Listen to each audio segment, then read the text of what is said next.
Hello everyone, Reza here. In this video, we are going to continue with our Marvelous Designer training. Now, we have passed the basics and all the main tools that you need to know to start with the application.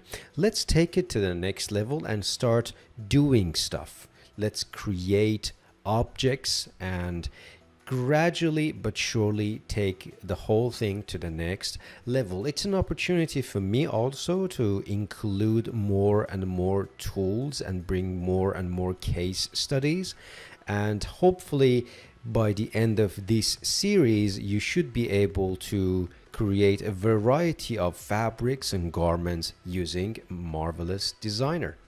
In this video we are going to start with a simple pillow. Let's get started.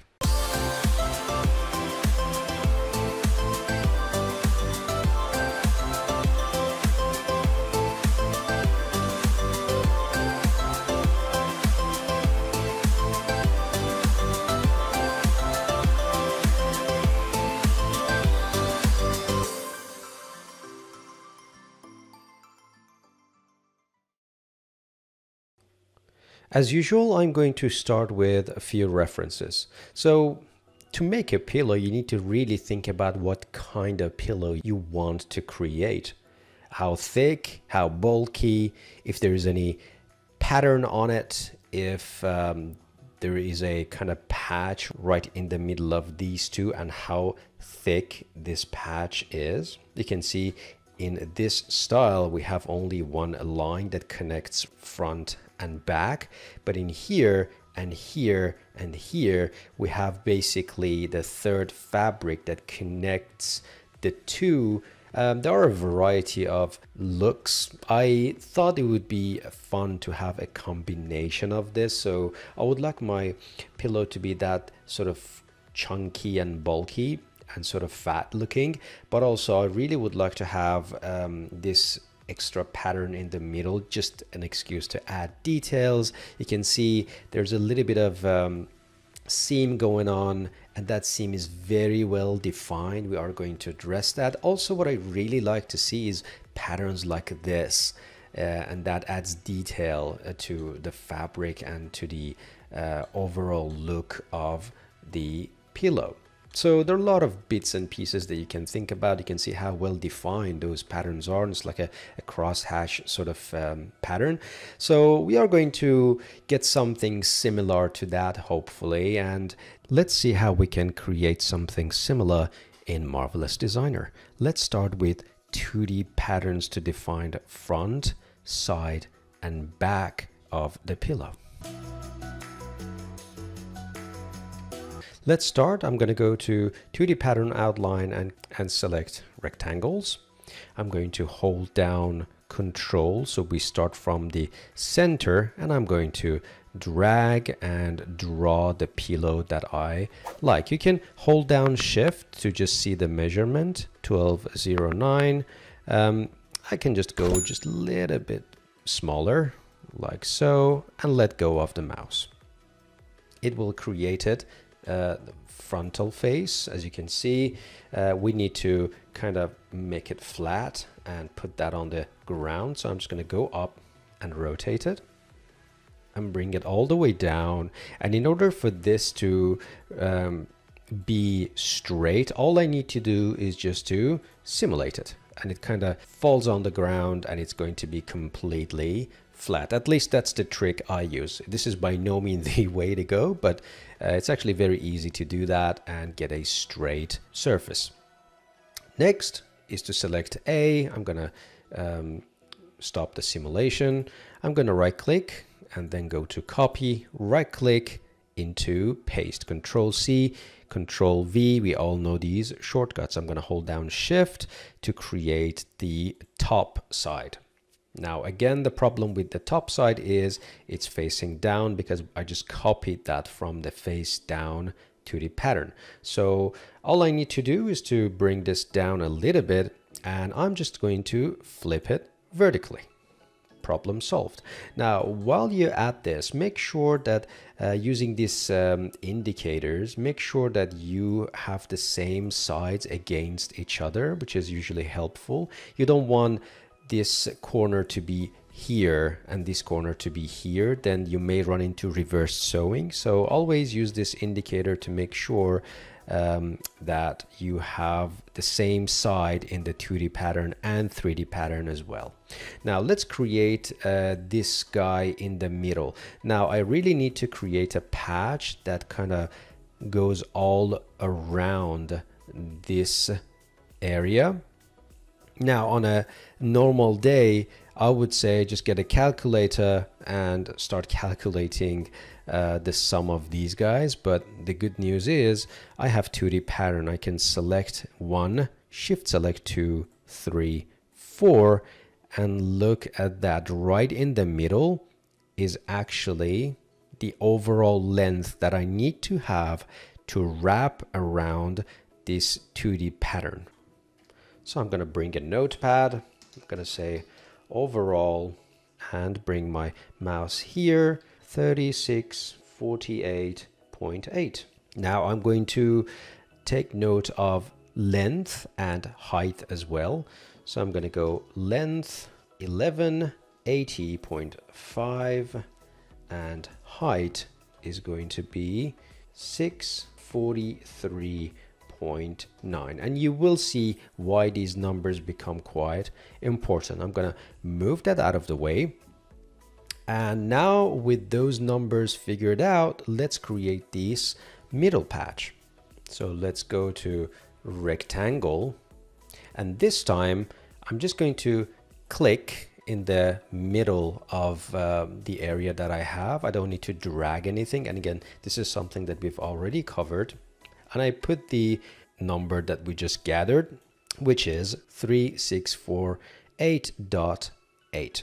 Now for the height, I think 500 is way too big. I'm just going to go with 120, maybe 130 would be a good value. I'm looking at my reference in the other monitor. I still think it's a bit too thick. Yeah, 125 would be okay. You can kind of change that at any point of time if you want. That's not too bad. I'm just going to move that here, so it's aligned with the rest of the patches I have. I just need to take care of it here too. So I'm just going to select it, move it forward, and just bring it into the position. Again, what side am I bringing is a good question. I just need to double check that right now. I'm going to bring this one down a little bit as well. Move forward. Again, you don't want to make it against each other, because at the end of the day you want to see the sewing line. So something like that will do. So let's very quickly see where we're at. I'm just going to press Q to let the gizmo disappear. Corner and corner, bottom left corner, and in here we've got top left corner. So left, left, left, and left. Double check with your 2D pattern window and 3D window. Make sure it is consistent. We are good to go. Now, I think at this point we would like to get the head start with sewing. But before we do that, I need to segment this fabric right in the middle so I can have a really good understanding of where I need to end my sewing per side. So let's go to the next chapter and actually clarify what I mean by that. Okay, let's start adding segments. I'm going to go in here, add points, and let's add point here. I have the length, so I'm just going to bring my notepad and drop in the value. So that's the value that we recorded for the length. That is great. I need another one for the height. So this is the length, and then it wraps around this patch. So I need the height value. The height value is 643.9. So I'm just going to copy that with the add point selected. Again, I'm going to right click and just drop in that value in there. 643.9. perfect. And I believe I need another one, which is the second length. And once we get that, we get the height for this segment as well. So I'm just going to right click, drop in this number one last time. There you go. So we have the length and 643.9 for the height. We all good to go. Now let's connect those, make sure that this is connected to the other segment as well, which is actually quite straightforward. I'm just going to go to internal line, internal polygon line. I'm going to zoom in a little bit, click, shift, click, and press enter. Moving forward, click, shift, click, and press enter. And this one is all taken care of. Now, usually, I mean, this is not really a mandatory option, but I usually select these seams and hold down shift, right click on them, extend trim to pattern outline. We talked about this in case if you are a little bit inaccurate, it's going to actually put that point on the segment, so there is absolutely no mistake in there. Now we have those. Let's use fold arrangement to actually fold the seam. That's actually what fold arrangement does. It's an absolutely amazing tool inside Marvelous Designer. You can access it via 3D garment and go to fold arrangement here, or within your 3D window pattern, the icon is here, fold arrangement. I'm just going to use the icon available in the 3D viewport. Click on the seam and get a good angle. So click, and then you can actually rotate it. You don't need to be 100% accurate. As long as you kind of eyeball it, it gets the job done. Maybe this one is a bit too much. Something like that. I'm just going to go with that one as well and just fold it ever so slightly to here. I can even go in here and select the upper patch that I have. I think it's a little bit off, and just move it to the right place. Again, I'm being too fussy about it. You really don't need to, but everything is ready to go. I'm in a good position to sew everything. Again, let's sanity check the whole thing. I'm just going to make sure that bottom left, and then top left, bottom left, and top left. So it's perfect. Let's go to the next chapter and sew them all together. Now everything is ready for sewing, so I am going to go to this menu and tear off the sewing menu. I can do segment sewing and free sewing. It really doesn't matter since I've already defined all of my landmarks. I'm going to go with free sewing. It's kind of much easier to go with free sewing. The only thing you need to be mindful of is the direction of the sewing. If you have problems with that, make sure to check out my introduction to sewing video, as we are not going to spend any time on it. So click and zooming in, gonna go with click, and then click here, and then click there, and we have the first patch done. And if I look here, you can see I can see the sewing lines indicated in red color, and this looks good. I am going to continue. So free sewing selected. I'm gonna go click, and then from here I'm gonna go click and click. And you can see this sewing is done beautifully. I am going to continue, select this edge and this edge, and in here again leaving the notch at the left hand side. This looks reversed, but it's actually not. If I'm going here, you can see this looks actually correct. Continuing with the same order. Click, click, and then I need to select the other side, click and click, and the last part of the bottom to the pattern is all connected. Now I can just to add a little bit of variety, I can do segment sewing for the top part. I can click and click to connect this line, click and clicked to connect this line. And again, constantly have a look, make sure that you have the direction of your sewing correctly, and then click here and then click there. Again, it may look reversed, but it's actually not, since it will wrap around this upper outline pattern. This may look incorrect or misleading, but it's actually not. And the last one, again, I'm putting the notch on the left hand side, and then this one goes on the left hand side, and it all looks correct. It's actually worth connecting these two as well, so I'm just gonna connect this one to this one as well, so you can see it's all connected. All right, it looks that we are moving forward beautifully. I am going to select everything, and it's actually not a bad idea to bring the fabric and property back so we have access to some of these attributes.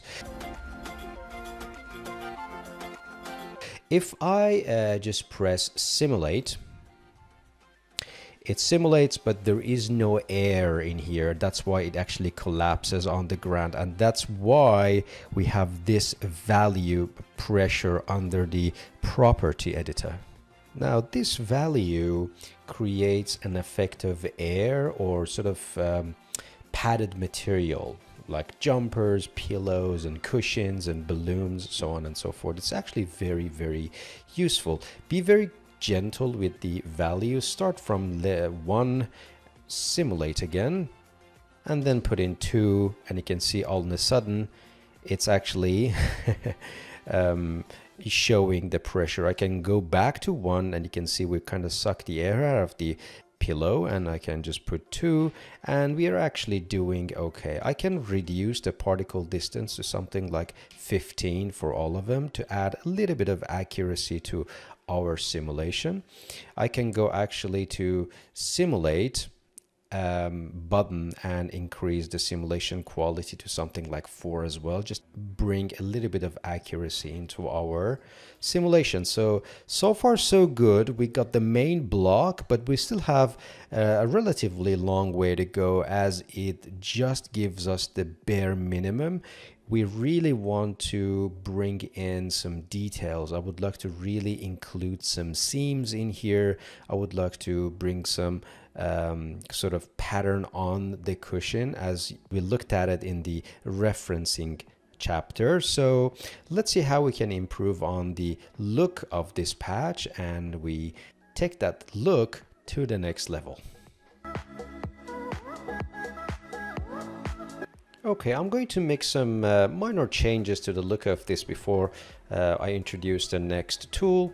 So what I notice is this is way too white. It's kind of hurting my eyes. So I'm going to select the whole thing, add a fabric, call this pillow. And again, we are going to talk about fabrics, so on and so forth. In here, I'm getting a color. I'm going to just give it a touch of a blue and not too white. I'm just going to drag and drop it on my patches, simple as that. So it's not really too white. And again, at any point of time, you can go ahead and sort of change this and get or tweak your fabric, if I may.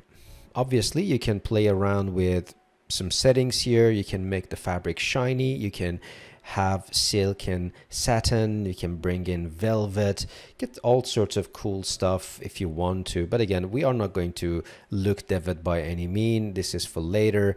But what I'm going to do is to go to custom and at least give this a good starting point. So I'm just going to use cotton plush, and that gives it a certain level of rigidity. I'm also going to select the middle one and reduce the pressure on that patch a little, and that allows me to just get a slight degree of wrinkles as opposed to full balloony look chunk, because it kind of introduces some really nice wrinkles to the pillow, which is kind of closer to what I want to get. Also, it's not a bad idea to save your projects as well. And let's start with the seams. Now for seams, I tend to use piping. So it's in here, and you can also find it under materials, and then piping, and then piping. The cool thing about that is it kind of automates the process a little bit. If I collapse some of these shelves to get a little bit of space in my 3D view, you can see, although I have a little bit of seam going on here, this allows me to actually draw a seam and create a sort of pipe looking geometry. And I can go over here, hover my mouse, and if I double click on it, it's going to create it. I can continue with my piping, go in here, and just end my piping there. Double click on it. Continuing on, click here, double click, going for the side view, and continuing for the rest of the pillow. That looks good. If you feel like, oh, there's part that needs to be adjusted, it's easy. You go to edit piping and you try to kind of reposition your piping. And I can actually bring back the property editor. And another item that is very useful that you can do that is width, that you can actually increase the width to something like 3.5 and get a thicker width. Again, if the reference asks for it, the particle distance can go lower for better quality. I can set it to 1.2. And if I go and simulate, you can see it all falls into the right place. Now, adding that little bit of detail in here is actually quite useful. I'm just going to check, make sure that I have all areas with piping. All right, that looks good. Now with that done, let's go to the next chapter and add a little bit of detail on the actual pillow.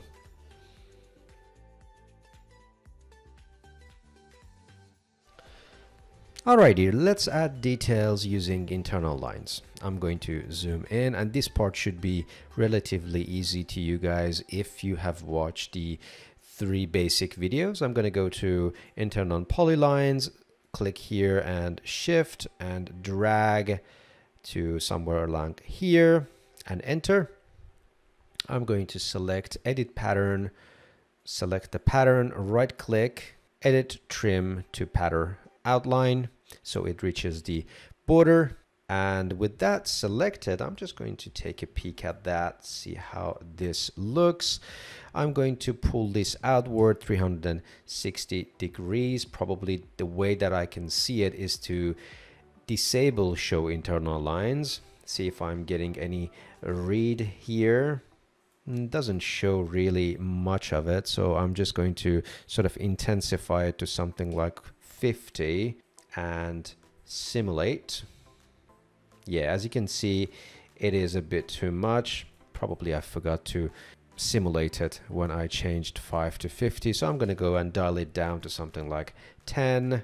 And yeah, it's actually not too bad.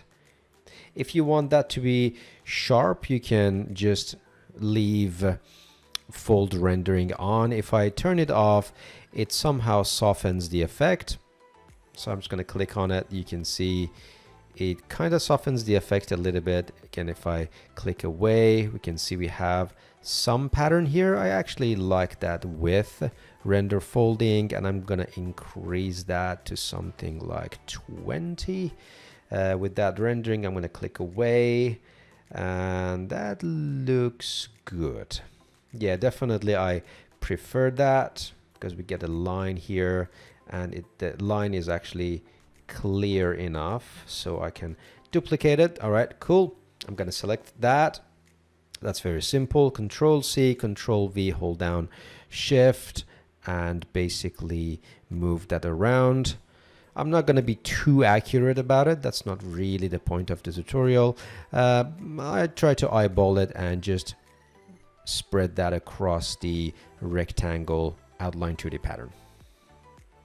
Now you may have noticed that if I want to do that, it gives me an error, says that please click within the pattern. So sort of hack that I have in here, I select all of them, holding down Shift and moving them forward, and just make some room for the copy paste lines that I have. And I'm going to continue.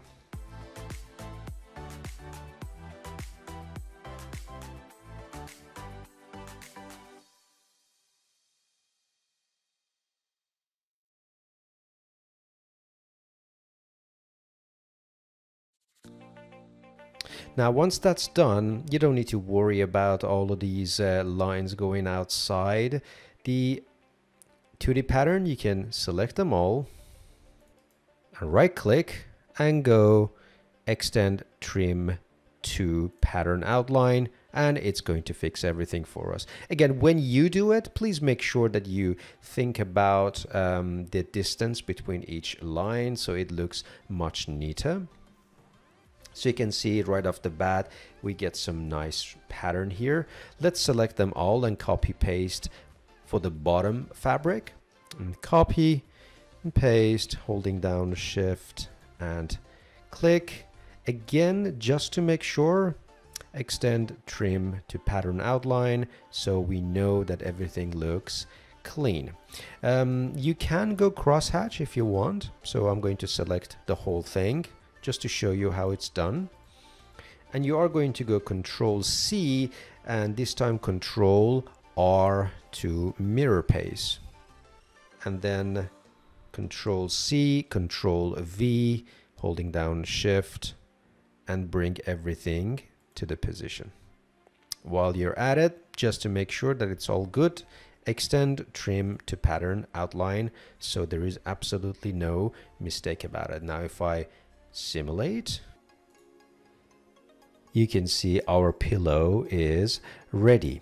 Of course, a lot can be done still, right? So it's not there are room for improvements, there are room to add details. So much can be done at the moment, but this simple case study was an excuse for me to sort of walk you through fold arrangement, talk about how piping works, so on and so forth. And yes, don't worry about retopology, don't worry about exporting to your preferred software packages. I got all of this covered. We're taking baby steps. The pillow is a very simple example on how you can use fabrics, stitch them together, add pressure, and get something pleasing in 15-20 minutes. So I hope you found this video useful. We are going to kind of ramp up, increase the level of difficulty, and let's try something more interesting next time. And again, use that as an excuse to know more about more tools and more tips and tricks in Marvelous Designer. Until the next video, see you guys later.